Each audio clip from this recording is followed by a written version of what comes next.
Before introducing QuantStrat, let's establish the reasons people trade and what a trade is.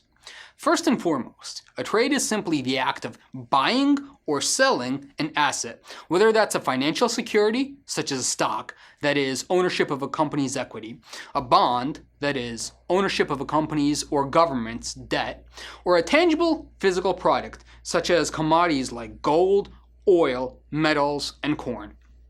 This is done through converting cash, such as dollars, into ownership of this product, and either converting the product, such as shares in a company's stock, back into cash, hopefully for a profit, or actually taking delivery of a physical good, such as an oil company taking a shipment of crude oil for refinement.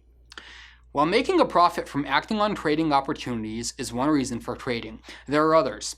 Certain companies whose business revolves around commodities enter the financial markets to protect themselves from the business impact of price movements of an underlying commodity. For example, Hershey's might want to establish a good price for chocolate. Airlines want to minimize the impact the price movement of oil has on their business, and so on. For instance, if the price of oil rises too much and an airline doesn't protect itself against that, it would either have to raise ticket prices while its competitors don't, or make a lot less profit.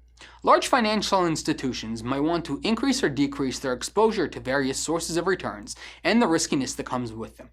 At the heart of the matter is that financial instruments bear risk and a payoff, allegedly, for bearing that risk. The aim of a systematic trading strategy is to make an educated guess as to when the ratio of reward to risk is favorable enough to bear the risk and in turn gain compensation, while not bearing that risk when the compensation is insufficient.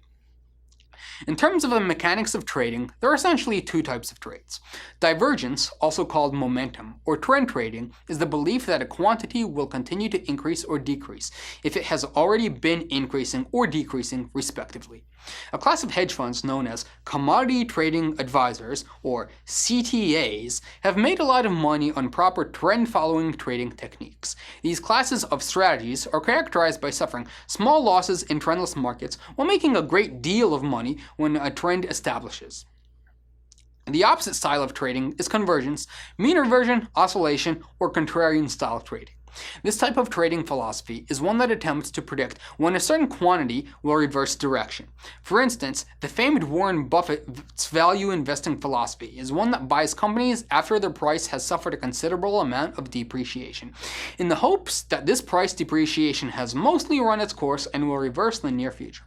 Contrarian trading styles are classified by many small gains, while suffering the occasional larger loss when entering a depreciating position too early. Let's move on to some exercises.